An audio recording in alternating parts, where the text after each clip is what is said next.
Hello students, तो कैसे हैं आप लोग? आई होप अच्छे ही होंगे, अच्छे ही रहना है, यही मेरी गॉड से गुजारिश है। चलिए अब बिना देर के वीडियो को करते हैं स्टार्ट। इस वीडियो का टॉपिक है क्लास 11 का चैप्टर 8 बाइनोमियल थ्योरम का इंट्रोडक्शन वीडियो। मतलब इस वीडियो पे हम चैप्टर 8 का बाइनोमियल थ्योरम का इंट्रोडक्शन का वीडियो बहुत अच्छी तरह से कंप्लीट करेंगे। चलिए अब बिना देर के वीडियो को करते हैं स्टार्ट। तो सबसे पहले हम लोग बात करते हैं बाइनोमियल थ्योरम होता क्या है और इसका यूटिलाइजेशन क्या होता है। सबसे पहले कर लेते हैं। क्लास 10 में आपने किया था, अगर मान लिया आपको कोई बोल दे 99 का स्क्वायर कीजिए तो आप क्या करते? तो आप क्या करते थे? डायरेक्टली 99 को 99 से मल्टीप्लाई कर देते थे और उसका आंसर आ जाएगा था। और दूसरा क्या मेथड था? 99 को हम 100 माइनस 1 से लेके बहुत ही सिंपल तरीके से हमारा आंसर आ जाता था।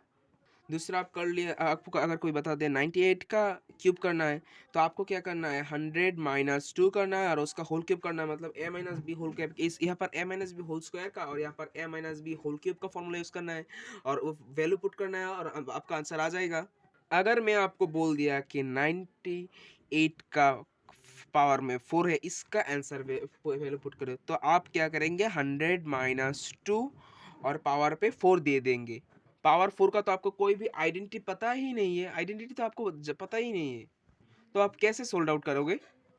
तो या फिर ऐसे मान लिया यहाँ पर 5 दे दे, यहाँ पर 6 दे दे, 10 दे दे, बहुत ही बड़े बड़े नंबर्स दे दे, तो आप कैसे फाइंड आउट करोगे इसका वैल्यू क्या है?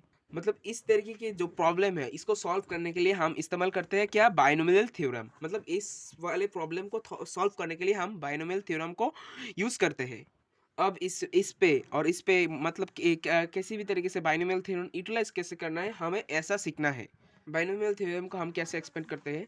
मान लिया हमारे पास एक है a प्लस बी की पावर n है। यहाँ पर a प्लस बी हो सकता है जो मैंने लिखा, और a माइनस भी हो सकता है।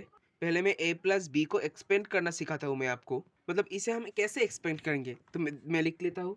यहाँ पर है n c0 और a की पावर है n, प्लस में n c1 a to the power n minus 1 into बी, प्लस n c2 a की पावर n माइनस 2 और b 2, ऐसे ही चलते जाएंगे। और लास्ट में क्या टर्म आएगा? n c n b to the power n। मतलब b की वैल्यू जो इंक्रीज होती जा रही है, इसलिए ये हो गया हमारा बाइनोमियल थ्योरम। ये हो गया हमारा बाइनोमियल थ्योरम। बहुत ही सिंपल है, बहुत ही बहुत ही और जो बच्चा नहीं समझ रहे तो वीडियो को रिवाइंड करके फिर देख लो, क्योंकि ये एक बहुत ही इंपॉर्टेंट टॉपिक है। अगर आप इसे समझ लिया तो समझ लो पूरी ही चैप्टर को आप समझ लिए। अब यहाँ पर बात आती है हम इसे किस तरीके से लिखेंगे। यहाँ पर देखो NC0 है, ये तो आपने कॉम्बिनेशन के अंदर सीखा ही था। मतलब मतलब क्या था? NCR इक्वल टू, मतलब ये क्या था formula? n factorial by r factorial into n माइनस r फैक्टोरियल। ये था हमारा कॉम्बिनेशन का फॉर्मूला। इसी फॉर्मूले को हमको यूज़ करना है इस जगह पे, इसी फॉर्मूले को हम यूज़ करना है। ए की वैल्यू आपको पता होगी और बी की वैल्यू भी आपको पता होगी, तो सोल्व आउट कर लेंगे इजी से। बाकी जो है वो क्वेश्चंस करेंगे तो वो वहाँ पर बहुत अच्छी तरह से क्लियर हो जाएंगे। अब बात आती है इस जो ये जो फॉर्मूला है, इसको हम क्या कोई और शॉर्ट फॉर्म में लिख सकते हैं? बिल्कुल लिख सकते हैं। कैसे लिखेंगे तो देखते हैं। A plus B to the power N को मैं क्या लिख सकता हूँ स्टूडेंट्स? मैं क्या लिख सकता हूँ? अगर आपको पता है तो कमेंट में बताइए वीडियो को पॉज करके, तो मैं समझ लूँगा आप एक हीरो है। कर लिया?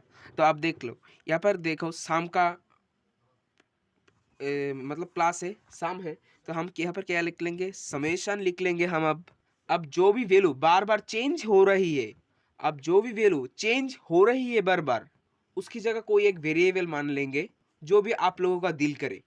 आई मान लो, के मान लो, जे मान लो, कोई भी मतलब आप लोगों का दिल से मतलब रखता है ये। तो यहाँ पर देखो NC0, तो यहाँ पर तो n तो फिक्स है, तो यहाँ पर क्या लिखेंगे? NC 0 1 2। देखो ये चेंज हो रहा है, तो यहाँ पर क्या लिख देंगे? के लिख देंगे। तो यहाँ पर देखो ए की जो वैल्यू है n है, n माइनस 1, n माइनस 2, तो यहाँ पर n ए की जो वैल्यू है वो n तो फिक्स है, माइनस में क्या हो जाएगा? के हो जाएगा n की जो पावर में वैल्यू है। और जो b की वैल्यू है वो b की वैल्यू 1 2 हो रही है, तो b की वैल्यू हो जाएगी के। और के की जो वैल्यू है वो 0 से स्टार्ट होके n तक बिलोंग करेगा। अब इस फॉर्मूले का मतलब समझो ये क्या है। इस फॉर्मूले का मतलब क्या है ये समझो पहले। अगर हमें फर्स्ट टर्म निकालनी है तो हम क्या की वैल्यू क्या लिख देंगे, 0 लिख देंगे। तो एक बार देख भी लो, यहाँ पर देखो के की वैल्यू 0 है तो एन सी 0 और ए की पावर एन माइनस के मतलब 0, ए की पावर एन आ गया और बी का मतलब क्या, के की पावर 0 है तो हमको पता है क्लास 8 में भी क्या था, बी की पावर कोई भी नंबर का पावर हो 0 हो जाए तो इसके इक्वल 1 हो जाए तो इंटू 1 क्या हो जाएगा, n c 0 a to the power n हो जाएगा। तो इसकी नेक्स्ट की वैल्यू हम अब अगर हमें सेकंड टर्म निकालनी है तो इसके वैल्यू क्या पुट कर देंगे, के की जगह 2 पुट कर देंगे, एन सी 2 हो जाएगा, अरे सॉरी 1 पुट करेंगे, 0 के बाद 1 आता है तो एन सी 1 और A to the power N minus 1 लिख देंगे और बी की पावर 1 मतलब बी ही लिख देंगे। आई होप ये चीज़ आपको बहुत अच्छी तरह से क्लियर हो गई है। अगर थर्ड टर्म निकालनी है तो के की वैल्यू 2 पुट कर दो और ए आ जाएगा। अगर लास्ट वैल्यू निकालना हो तो क्या करेंगे, एन पुट करेंगे, एन सी एन, एन यहाँ पर है एन सी एन और बी की पावर के है मतलब बी की पावर एन। आई होप ये चीज़ आपको बहुत अच्छे से क्लियर हो गई। अगर ये समझ लिया ना अब तो मान लो आप पूरी चैप्टर भी कवर कर लिया। तो ये होता है हमारा short form of binomial theorem. अब बात करते हैं यहाँ पर कुछ स्पेशल केसेस की। अब बात करते हैं लेते हैं स्पेशल केस, मतलब क्या है अगर यहाँ पर a प्लस बी का पावर होल n आपने निकाला था तो यहाँ पर क्या हो जाएगा, ए मतलब अब अगर कोई आपको दे दे x माइनस वाई की पावर n निकालो तो यहाँ पर a जो हो जाएगा, यहाँ पर a जो हो जाएगा वो x हो जाएगा, x के इक्वल हो जाएगा और b जो हो जाएगा वो माइनस वाई के इक्वल हो जाएगा। तो ये ही वैल्यू अगर आप पुट कर दो, यही वैल्यू अगर यहाँ पर पुट कर दो तो आपका आंसर आ जाएगा। चलिए अब करते हैं, चलिए अब करते हैं यहाँ पर लिखते हैं इसका formula, n c 0 x to the power n plus n C 1 x to the power n minus 1 minus y plus n c 2 x n minus 2 minus y whole square. यहाँ पर ऐसे ही चलते चलते जाएंगे और इसका आंसर आएगा n c 0 x to the power n minus n C 1 x to the power n minus 1 y plus n c 2 x n minus 2 y square plus dot dot dot. मतलब यहाँ पर जो वैल्यू है odd number आएंगे वहाँ पर ही 1 आएंगे, वहाँ पर ही नेगेटिव आएंगे और जहाँ पर इवन नंबर आएंगे वहाँ मतलब यहाँ पर 2 है यहाँ पर प्लस आ गया और जहाँ पर ऑड नंबर है वहाँ पर ही सिर्फ माइनस आएगा, ऐसे ही चलते रहेगा। ये तो हमारा था फर्स्ट केस, फर्स्ट केस। अब बात करते हैं सेकंड केस के बारे में। ये है हमारा सेकंड केस। इसके अंदर क्या है, इफ a इक्वल टू 1 हो और b इक्वल टू x हो, मीन्स ए की जगह पर 1 हो और b की जगह पे x हो तो क्या बन जाएगा, 1 plus x whole to the power n।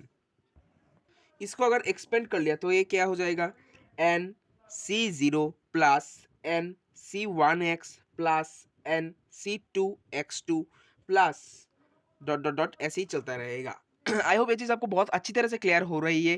Students अगर कोई भी दिक्कत हो या डाउट हो तो प्लीज़ कमेंट पे बताइए। नेक्स्ट बात करनी है हमारे इस इंट्रोडक्शन का लास्ट पार्ट, मिडिल टर्म और जनरल टर्म के बारे में। चलिए अब बात करते हैं। अब हमें देखना है जनरल टर्म और मिडिल टर्म होता क्या है। अब देखो सबसे पहले हम बात कर लेते हैं जनरल टर्म के बारे में। हमारा जो बाइनोमियल एक्सपेंशन था वो क्या था, a प्लस बी उसकी power n n c0 a to the power n plus n c1 a to the power n minus 1 p1 plus n c2 a to the power n minus 2 b to the power 2।